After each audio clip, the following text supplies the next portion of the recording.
ठीक है, ऋषि शंकर मिश्रा जी, विपक्षी गठबंधन एकजुट हुआ, ये चुनाव और दिलचस्प नजर आ रहा था। अब बैठक भी होने जा रही थी, आप तो भी संयोजक को लेकर ही लड़ रहे हैं और देखिए यहां तो वन नेशन वन इलेक्शन के लिए कमेटी तक गठित हो गई। लग नहीं रहा बहुत देरी से चल रहे हैं और ज्यादा चिंता अब आपके लिए बढ़ गई है। पूजा जी, यहाँ जितने भी लोग विद्वान लोग हैं और खासकर जो पत्रकार हैं न्यूज़ 24 के, वो काफी विद्वान है, लेकिन एक पॉइंट मिस हो गया है इन लोगों से और खासकर अनिला जी से। अगस्त 2018 में इसी लॉ कमीशन ने, इसी सरकार के द्वारा गठित लॉ कमीशन ने कहा कि एक साथ पूरे हिंदुस्तान में लोकसभा और विधानसभा का चुनाव नहीं कराया जा सकता है, कम से कम आपको 2 फेज में चुनाव कराने होंगे।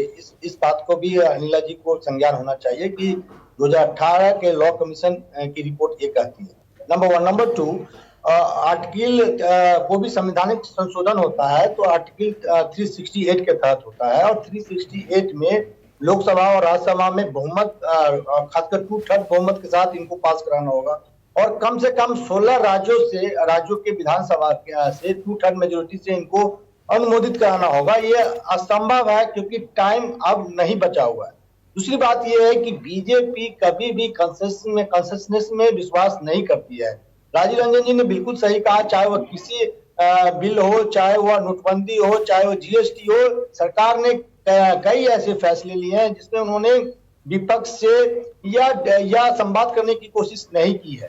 तो और मेरा ये मानना है कि आपने जो सवाल किया पूजा जी, उससे मैं सहमत हूं कि जिस प्रकार से जो सर्वे आ रही है इंडिया गठबंधन बनने के बाद, जिस प्रकार से सर्वे आ रही है और ये दिखाया जा रहा है कि एनडीए और इंडिया में मात्र 3% का डिफरेंस रहा है, तब जब इंडिया गठबंधन पूरा स्वरूप अभी नहीं ली है उसके बावजूद, तो आप समझ सकते हैं कि बीजेपी में किस प्रकार की बेचैनी है।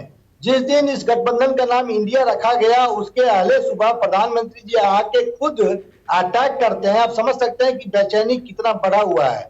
प्रधानमंत्री जी को इंडिया इतना सुंदर नाम है हमारे देश का, उसका उन्होंने रूप बिगाड़ दिया। उन्होंने आतंकवादी संगठन से उसका नाम जोड़ दिया, क्विट इंडिया। कौन कौन से आतंकवादी संगठन मैं नाम भी ले लेना चाहता हूं। तो समझ सकते हैं इनकी बेचैनी क्या है। और मुंबई में जो बैठक हो रही है उससे कहीं न कहीं ध्यान भटकाने के लिए इस प्रकार का सगुफा छोड़ा गया है। आप भी जानती है पूजा जी, जितने भी सर्वे आ रहे हैं विगत जो हिंदी बेल्ट में जो चुनाव हो रहे हैं, मध्य प्रदेश, छत्तीसगढ़, राजस्थान, वहां इनकी स्थिति बहुत खराब है। और मोदी जी जानते हैं कि इन राज्यों में यदि बीजेपी हारती है तो उसके बाद जो लोकसभा चुनाव का जो मोमेंटम होगा वो मोदी जी के लिए सही नहीं होगा।